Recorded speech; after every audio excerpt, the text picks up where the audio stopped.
Në hijen e maleve shqiptare, aty ku ajri është i mbushur me jehonën e betejave dhe këngëve të trimërisë, lindi Angelina, bija e princit Gjergj Arjaniti.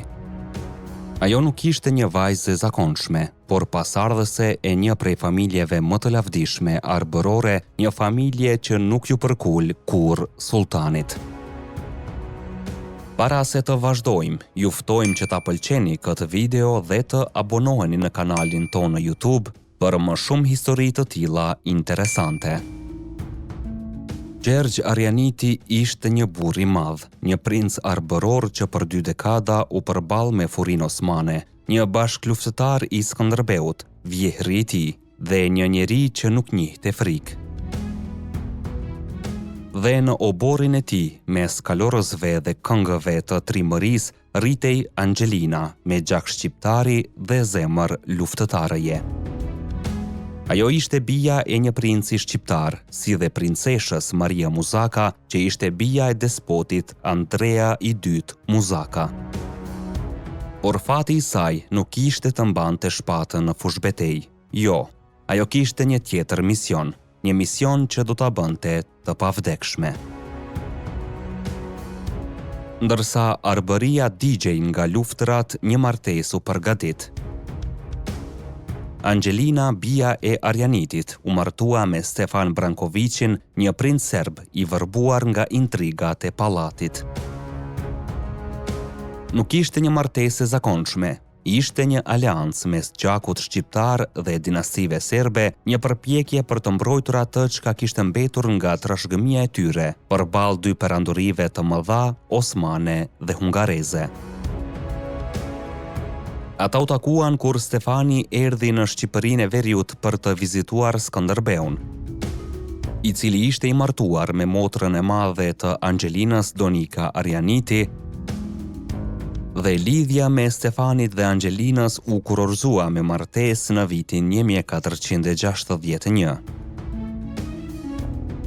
Stefani ishte një burr i dëbuar nga vendi i tij, por me një shpirt të pathyeshëm. Ai dhe Angelina gjetën stre në Hungari, ku u pranuan si refugjat. Ishin të pastre, të lodhur, por jo të thyer. Në krah të burrit të saj, Angelina nuk ishte vetëm një grua e urtë. Ajo u bë krahu i tij i djathtë, strategja e tij, forca e tij. Në mes të errësirës, ajo ishte drita.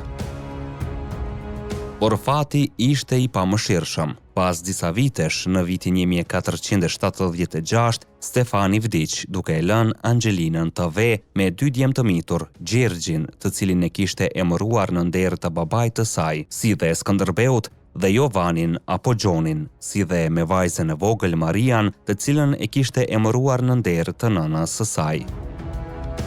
Çifti pati edhe një vajzë tjetër, Irenën, e cila vdiq në fëmijëri. Ajo mund të ishte kthyer në arbëri, mund të kishte tërhequr një jetë të qetë, por jo. Në vend të kësaj, ajo mori barën e një mbretërie të thyer mbi supe dhe u vendos në Srem, ku filloi të ndërtonte diçka më të madhe se çdo fron, një trashëgimi shpirtërore. Me durim dhe vizion, Angelina e ktheu veten nga një princeshë në një nën shpirtërore të popullit. Ajo ndërtoi manastirin e Krushedolit, një vend ku të lodhurit gjenin stre, ku të varfrit ushqeheshin dhe ku emri i saj filloi të përhapet si një shenjtore e gjallë. Populli serb e thërriste nëna Angelina, jo sepse ishte e tyre me gjak, por sepse shpirti i saj i përkiste të gjithë atyre që kishin nevojë për të. Ajo nuk ishte një grua që mburrej me tituje pasuri, ishte një grua që dha gjithçka që kishte për të tjerët. Në vitin 1485, kushëriri i tyre, despoti titullar serb Vuk Brankovići vdiq dhe mbreti hungarez Matias Corvinius ftoi djemtë e Angelinës të merrnin përsipër trashëgiminë e tyre dinastike. Angelina dhe familja e saj shkuan në mbretërinë e Hungarisë, ku djali i saj i madh, Gjergji, u bë despot i ri titullar i despotatit serb në vitin 1486. Territori i despotatit kishte qenë në perandorinë osmane që nga shembja e saj në vitin 1459. Kur djemtë e saj trashëguan fronin, ajo u tërhoq nga jeta politike dhe veshi rrobën e murgeshës. Nga një princesh arbërore, ajo shndrua në një shenjtore ortodokse. Kur Angelina ndroi jetë, nuk u kujtua vetëm si një grua e devotshme. Jo, populli filloi të tregonte legjenda për të.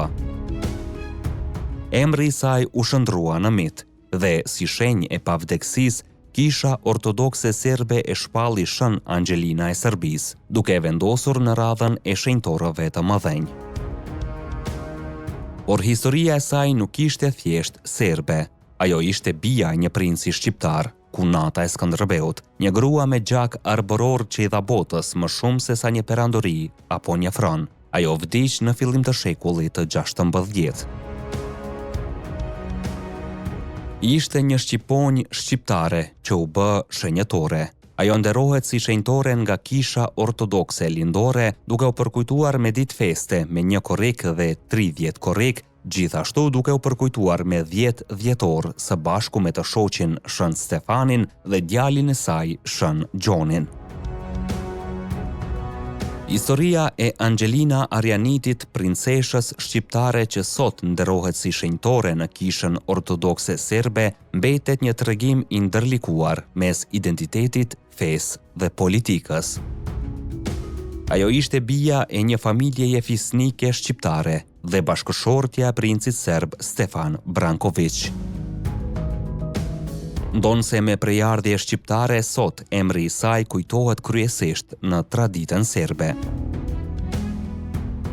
Kjo na shtyn të mendojmë, a është kjo histori një tjetër shembull i përvetësimit kulturor, apo një dëshmi e ndërthurjes së historisë mes popujve të Ballkanit? Po ju çfarë mendoni? A duhet të njihet më shumë Angelina Arianiti si figurë shqiptare? A është drejt që ajo nderohet si shenjtore nga një tjetër komb, ndërsa rënjet e saj shqiptare shpesh lihen në harres? Na shkruani mendimin tuaj në komente. Historia jon është më e plot kur flasim për të së bashku.